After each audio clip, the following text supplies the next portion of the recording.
ও আর একটা শুনবেই না আজকে। 2000 years later. হ্যালো, ভালো আছি আমি। কেমন আছো তোমরা? তো সন্ধ্যাবেলা আমরা বেরিয়েছিলাম মার্কেটের উদ্দেশ্যে, কিছু কেনাকাটা বাকি ছিল। ফার্স্টে আমরা গেছিলাম ফুলের দোকানে, কারণ আমার দাদা ভাইপোর জন্য একটা সুন্দর ফুলের বুকে রেডি করা ছিল। আর এই যে পুচকেটাকে দেখছো হাই করছে, এরই ছিল বার্থডে কালকে। আর দেখো দোকানে কত সুন্দর সুন্দর রোজ রয়েছে।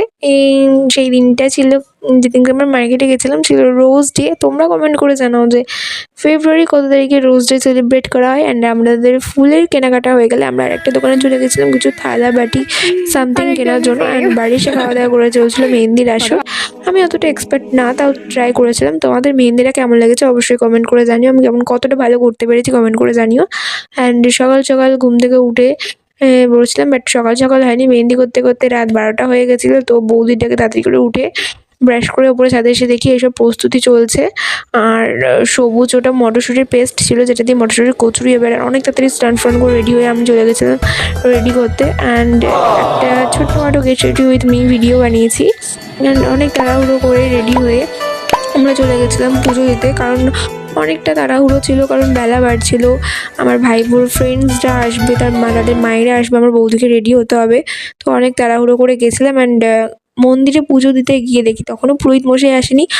আর প্রায় 5 মিনিটস মতো ওয়েট করার পর পুরোহিত মশাই এসেছিল। ঠিক আছে, তো আমরা গেছিলাম বাবা পঞ্চানন ঠাকুরের কাছে পুজো দিতে। জয় বাবা পঞ্চানন। তোমরা কে কে বাবা পঞ্চাননের নাম জানো কমেন্ট করে জানিও। অ্যান্ড পুজো দেওয়া কমপ্লিট করে আমরা বাড়িতে চলে এসেছিলাম। আর দেখতেই পাচ্ছ এই ধ্যাবলাটা হচ্ছে আমার বোন, আগে থেকেই দিলতে বসে গেছে সবার আগে, দিয়ে আমাকে দেখাচ্ছে এই দেয় আমি খাচ্ছি। তো যাই হোক, বাবা বললো খেতে বসে পড়বো আগে, তারপরে রেডি হবি। তো আমি বসে পড়েছিলাম গরম গরম মটরশুঁটির কচুরি আর কাশ্মীরি আলুর দম। টেস্টটা তো সেই লেভেলে ছিল, তোমাদেরকে বলতে বলতে ভয়েস ওভার করতে করতে আমার অলরেডি জিভ দিয়ে এখন জল চলে আসে। ব্রেকফাস্ট কমপ্লিট করে নিচে এসে দেখি বেলুন ডেকোরেশনের লোকরা চলে এসে, তো আমিও তাড়াতাড়ি করে রেডি হতে চলে গেছিলাম।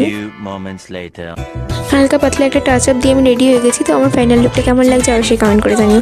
আর ভিডিও বানাতে বানাতে দেখতে তোমার সিঁড়িতে লোক আসছে, এবং তাড়াতাড়ি করে ক্যামেরা নিয়ে দৌড় নিয়েছি, কারণ সবার সময় ভিডিও বানাতে একটু লজ্জা লজ্জাই লাগে। আর মানে তাও ট্রাই করি করার। বাট আর এই দেখো এই সুন্দর ডেকোরেশনটা, এটা হচ্ছে ভাইপোর জন্মদিনের জন্য করা হয়েছে এটা। বাট বারান্দায় করা হয়েছে, জায়গাটা একটু চওড়াতে একটু ছোট হয়ে গেছে লম্বাতে গ্যাপটা, তো অতটা ভালো করে আমি নিতে পারিনি। আর গোটা বারান্দাটা সুন্দর করে বেলুন দিয়ে সাজানো যায়, এটা হচ্ছে মেন গেটটা।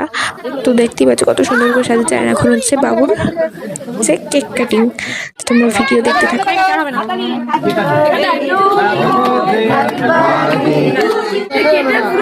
কেক কাটিং কমপ্লিট হওয়ার পর আমি আর বৌদি চলে গেছিলাম ভাইপোর থালা সাজাতে। অ্যান্ড উপরে ছাদে গিয়ে দেখতেই পাচ্ছ তোমরা কত আইটেমস রান্না করা হয়েছে।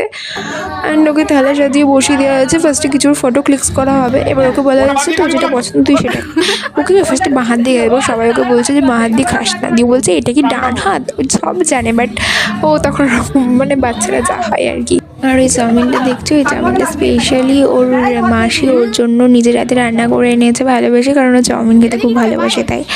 আর দেন তারপর ওর মা বাবা সব একসাথে বসে ওকে একটু ভাত খাইয়ে দিল।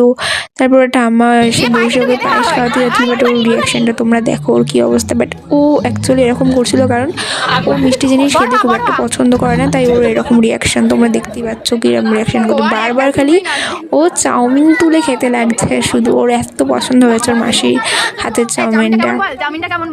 আমি জিজ্ঞাসা করেছি কেমন হয়েছে বল, বাট কোনো রিপ্লাই নেই, বাবুর তখন খেতে ব্যস্ত। সব কিছু কমপ্লিট করে ওপরে চলে গেছিলাম লাঞ্চ করতে। অ্যান্ড লাঞ্চ করতে গিয়ে তোমাদের দেখায় মেনুটা। ফার্স্টেই চলে এসছে সস, চিকেন কাটলেট, স্যালাড, তারপরে সাদা ভাত, ডাল, আর একটা আলুর কিছু একটা আলু ফিঙ্গার টাইপের কিছু একটা ছিল। আর তারপরে ছিল এঁচোড় চিংড়ি, দই কাতলা। আমি তো এই কোটা দিয়ে আমার ভাত খাওয়া হয়ে গেছিলো। লাস্টে যে চিকেন আছে সেটা আমার খেয়ালই নেই, আমার খাওয়া হয়ে গেছে। দেন চিকেনটা এসছে, আমি চিকেনটা শুধু শুধু খেয়েছি। অ্যান্ড দেন চাটনি, পাঁপড়, রসগোল্লা। আর এই সন্ধ্যার সাথে তো দেখছো একদম অন্যরকম একটা সন্ধ্যা। আমি ফার্স্ট টাইম খেলাম, ভীষণ টেস্টি, ভীষণই ভালো লেগেছে। আর আইসক্রিমে একটু ঢঙের ভিডিও বানিয়েছিলাম আমি, সেটারই ক্লিপস দিয়েছি। আর দেন সন্ধেবেলাতে আবার একটা কেক কাটা হয়েছিল, তোমরা দেখতেই পাচ্ছ ও কতটা আনন্দ করছে। সন্ধ্যাবেলা আবার কেক কাটা হয়েছে। বাট কেক যখন ওকে খাওয়াতে যাচ্ছে ওর দেখো, কারণ বললাম আমি ফার্স্টেই তোমাদের বলেছি ওর মিষ্টি খুব একটা পছন্দ না। ও সকাল থেকে এত মিষ্টি পায়েস কেক খেয়ে খেয়ে ওকে আবার যখন সন্ধ্যাবেলা কেক খাওয়াতে যাচ্ছে ও খেতে চাইছে না অতটা। যেহেতু সকালে অনেক ভিড় ছিল, লোকজন ছিল, মাসি ঠাম্মাকেও ভালো করে ওকে কেক খাওয়াতে পারেনি আর সবাই কাঁধের দিকে ব্যস্ত ছিল। তো সন্ধ্যাবেলা যখন কেক কাটিং হচ্ছিল, বাবা ঠাম্মা মাসি সবাই কেক খাওয়াচ্ছিল ওকে, আর আমি ফটো ক্লিকস করছিলাম, তো বারবার বলছিলাম এদিকে দেখা এদিকে দেখা। অ্যান্ড আমিও একটু এই সুন্দর চকলেট কেকটা নিজের পেটে চালান করে নিয়েছি, কেকটা ভীষণই টেস্টি। আর তোমাদের ফুল ব্লগ কেমন লাগলো অবশ্যই কমেন্ট করে জানিও। আর এটা আমার নিউ চ্যানেল, তোমরা একটু সাবস্ক্রাইব করে দিও। তোমরা পাশে থাকলে আমি আরও মোটিভেটেড হবো।